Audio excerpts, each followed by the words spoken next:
जय भीम मंडळी, कशा आहात तुम्ही? तुमचं स्वागत आहे आमच्या चॅनलवर. तुम्ही पाहता channel all in one Mrs Borkar. तर काल आपण घेतलं होतं पुरणपोळी बनवायला आणि मी सांगितलं होतं की मी हे जे पुरणाची डाळ आहे याचं जे पाणी वेगळं काढत आहे ह्याचा मी बनवणार आहे शार. आणि ह्या शारची रेसिपी मी उद्या टाकणार आहे हे सुद्धा सांगितलं होतं, म्हणून मी आज ही रेसिपी तुमच्याबरोबर शेअर करत आहे. तर बघा, ही पुरणाची डाळ जी मी टाकलेली होती यातलं जे पाणी आहे आपण पूर्णपणे काढून घ्यायचं आहे आणि याचा बनवून घेणार आहे आपण शार. शार हा भाताबरोबर खूप छान लागतो. तर शार बनवण्याकरिता आपण घ्यायचं आहे डाळीतलं पाणी आणि ते गाढं येऊन जातं पाणी. आणि आता आपण हे बघा एका साईडला ठेवलेलं आहे गंज आणि यात टाकलेलं आहे आपण 2 चम्मच तेल. आणि हे बघा मंडळी, आता आपण यामध्ये टाकणार आहे कांदा आणि कढीपत्ता. कढीपत्ता यामध्ये आवश्यकच आहे कारण की शारची टेस्ट वाढवतो कढीपत्ता.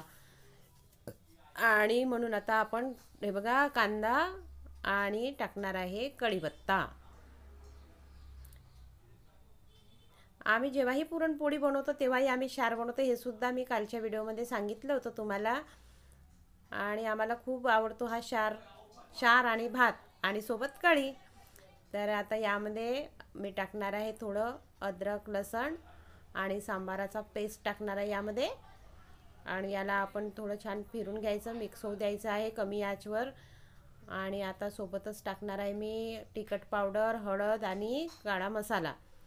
आणि याला मिक्स करून घेतलेला आहे.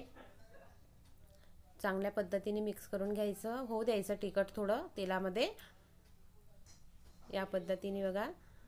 आणि आता यामध्ये मी टाकणार आहे थोडे टमाटर. 2 टमाटर घेतले मी यामध्ये टाकायला. आणि हे चांगल्या पद्धतीने मुरले पाहिजे टमाटर, म्हणून याला आपण थोडं कमी आचवर ठेवू शकतो. कारण की जास्त मोठी गॅस केली तर आपले टमाटर जळेल, मसाला जळेल, म्हणून कमी गॅसवरच ठेवायचं आहे. आणि आता आपल्याला टाकून घ्यायचं आहे चवीपुरतं मीठ. हे बघा या पद्धतीने.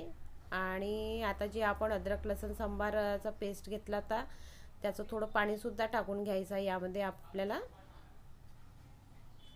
थोडं पाणी टाकून घेऊया. आणि हे टमाटर मुरण्याकरिता 5 मिनिट आपण प्लेट झाकून ठेवायची. आणि बघा टमाटर मुरलेले आहे, मसालासुद्धा छान मिक्स झालेला आहे. आणि यात टाकलेलं आहे आता आपण डाळीचं पाणी.